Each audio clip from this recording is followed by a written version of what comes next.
Forza Kochi football ക്ലബിൻ്റെ വാർത്താ സമ്മേളനത്തിന് ശേഷം മാധ്യമങ്ങളോട് പ്രതികരിക്കുകയായിരുന്നു പൃഥ്വിരാജ്. നടൻ പൃഥ്വിരാജ് ഈ ഹേമ കമ്മിറ്റി റിപ്പോർട്ടുമായി ബന്ധപ്പെട്ട് അത് പുറത്തു വന്ന സാഹചര്യത്തിൽ തൻ്റേതായ പ്രതികരണം രേഖപ്പെടുത്തുകയായിരുന്നു. ആരോപണങ്ങൾ ഉന്നയിക്കപ്പെട്ടവർക്കെതിരെ പഴുതടച്ച അന്വേഷണം ആവശ്യമാണെന്നും അതോടൊപ്പം തന്നെ അങ്ങനെ ആ ഒരു ആരോപണത്തിൽ ഈ ആരോപണ വിധേയരായവർക്കെതിരെ കൃത്യമായ ഒരു തെളിവ് അല്ലെങ്കിൽ അന്വേഷണത്തിൽ കൃത്യമായ കാര്യങ്ങൾ കണ്ടുപിടിക്കുകയാണെങ്കിൽ അവർക്ക് മാതൃകാപരമായ ശിക്ഷാ നടപടികൾ ഉണ്ടാകണമെന്നും അദ്ദേഹം പറഞ്ഞു.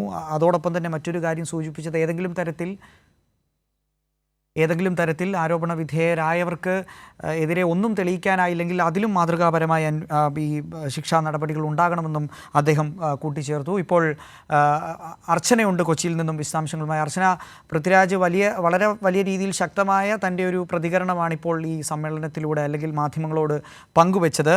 ഈ വളരെ മാതൃകാപരമായ രീതിയിലുള്ള ശിക്ഷാ നടപടികൾ ഈ അന്വേഷണത്തിനൊടുവിൽ ഉണ്ടാകണമെന്ന് പറയുന്നു. അതോടൊപ്പം തന്നെ സംഘടിതമായ ആരെങ്കിലെയും ജോലി കളയാൻ തരത്തിലുള്ള അങ്ങനെ ആ തരത്തിൽ ശ്രമിക്കുന്ന ഏത് പവർ ഗ്രൂപ്പായാലും അത്തരത്തിൽ ഉള്ള ഗ്രൂപ്പുകളെ എതിർക്കാനായി ഒറ്റക്കെട്ടായി നിൽക്കണമെന്നും അദ്ദേഹം ഇപ്പോൾ സൂചിപ്പിച്ചു. മറ്റെന്തൊക്കെ കാര്യങ്ങളാണ് ഈ മാധ്യമങ്ങളോട് അദ്ദേഹം പറഞ്ഞത്? നഗോൾ സിനിമാ മേഖലയിലെ പ്രശ്നങ്ങളുമായി ബന്ധപ്പെട്ട് പ്രതികരിക്കാൻ തയ്യാറായിട്ട് തന്നെയാണ് നടൻ പൃഥ്വിരാജ് ഇന്ന് പത്രസമ്മേളനത്തിൽ പങ്കെടുത്തത്. ഇതുമായി നമ്മൾ ചോദിച്ചപ്പോഴും അതിനെല്ലാം തന്നെ തയ്യാറായതിന് തനിക്ക് മറുപടി ഉണ്ട് എന്ന് പറഞ്ഞു തന്നെയായിരുന്നു അദ്ദേഹം തുടങ്ങിയത്. ശേഷമാണ് ഇത്തരം ഒരു ആരോപണ വിധേയരായ എല്ലാവർക്കും തന്നെ കൃത്യമായ അന്വേഷണവും പഴുതടച്ച അന്വേഷണം വേണമെന്നും ഇത്തരത്തിൽ ആരോപണ വിധേയരായ തൽസ്ഥാനത്ത് നിന്ന് മാറി തന്നെ ഈ അന്വേഷണത്തെ നേരിടേണ്ടതുണ്ടെന്നും നടൻ പൃഥ്വിരാജ് പ്രതികരിച്ചത്. എന്തായാലും ഇതുമായി ബന്ധപ്പെട്ട് വിശദമായി തന്നെ അദ്ദേഹം ഓരോ ചോദ്യങ്ങൾക്കും ഉത്തരം പറഞ്ഞു. അത്രമാത്രം തയ്യാറായിട്ട് തന്നെയാണ് ഇതുമായി ബന്ധപ്പെട്ട് പ്രതികരിക്കാൻ അദ്ദേഹം വന്നത്. മാത്രമല്ല, തനിക്ക് കൂടി നേരിടുന്ന ഒരു വിഷയം കൂടിയാണിത്. സിനിമാ മേഖല ഒന്നടങ്കം നേരിടുന്ന വിഷയത്തിൽ തനിക്ക് ഒരുപാട് പറയാനുണ്ടെന്നും അദ്ദേഹം പറഞ്ഞു. റിപ്പോർട്ട് പ്രസിദ്ധീകരിച്ചാൽ താൻ എന്തിന് ഞെക്കണമെന്നടക്കമുള്ള കാര്യങ്ങളാണ് അദ്ദേഹം പറഞ്ഞത്. കാരണം സിനിമാ മേഖലയിൽ ആദ്യമായിട്ടാണ്, അതായത് ഇന്ത്യൻ ചരിത്രത്തിൽ ആദ്യമായിട്ടാണ് ഇത്രയും സിനിമാ മേഖലയെ ബാധിക്കുന്ന ഇങ്ങനെ ഒരു റിപ്പോർട്ട് വരുന്നതും അതും ഒരു ചരിത്രമാണെന്ന കാര്യം കൂടി അദ്ദേഹം ഓർമ്മപ്പെടുത്തുകയുണ്ടായി. മാത്രമല്ല, ആരോപണ വിധേയരുടെ പേര് പുറത്തു വരണമെന്ന അഭിപ്രായമാണ് നടൻ പൃഥ്വിരാജ് പങ്കുവച്ചത്. താൻ ഇതിൽ തന്നെ കൊണ്ട് കഴിയുന്നതെല്ലാം തന്നെ ഈ വിഷയവുമായി ബന്ധപ്പെട്ട് ചെയ്യാൻ തയ്യാറാണെന്നും ഞാൻ ഇതിൽ ഇല്ല എന്ന് പറയുന്നത് തന്റെ ഉത്തരവാദിത്തം മാറില്ലെന്നും അദ്ദേഹം പറയുന്നു. കാരണം കൃത്യമായ അമ്മ സംഘടനയ്ക്ക് വീഴ്ച സംഭവിച്ചത് അടക്കമുള്ള കാര്യങ്ങളാണ് നടൻ പൃഥ്വിരാജ് പറയുന്നത്. അതിൽ തന്നെയാണ് തനിക്ക് ഇത്തരത്തിലൊരു വിഷയങ്ങൾ നേരിട്ടിട്ടില്ല എന്ന് പറഞ്ഞ് മാറി നിൽക്കാൻ കഴിയില്ല എന്ന് പൃഥ്വിരാജ് പറയുന്നത്.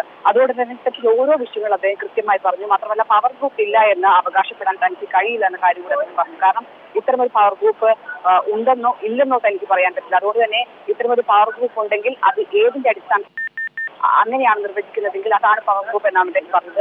മാത്രമല്ല, അമ്മ സംഘടനയുടെ ഭാഗത്തു നിന്നും ശക്തമായ ഇടപെടൽ ഉണ്ടാകേണ്ടതുണ്ടായിരുന്നു എന്ന ഒരു മുന്നറിയിപ്പും കൂടി അദ്ദേഹം അംഗീകരിച്ചു. കാരണം പല സംഭവങ്ങളിലും ഇത്തരത്തിൽ അമ്മ സംഘടന സ്വീകരിച്ച നിലപാടിനെ അദ്ദേഹം തിരുത്തുന്ന ഒരു സമീപനം കൂടി ഉണ്ടായിരുന്നു. കാരണം ഇത്തരത്തിൽ ശക്തമായ ഒരു നിലപാട് അമ്മയ്ക്ക് എടുക്കാൻ സാധിച്ചില്ല എന്നടക്കമുള്ള കാര്യങ്ങളാണ് അദ്ദേഹം പറഞ്ഞത്. മാത്രമല്ല, അമ്മയ്ക്ക് പല സംഭവങ്ങളിലും അമ്മയ്ക്ക് വീഴ്ച സംഭവിച്ചിട്ടുണ്ടെന്ന് അദ്ദേഹം തുറന്നു പറയുന്ന ഒരു സാഹചര്യം വരെ ഉണ്ടായി.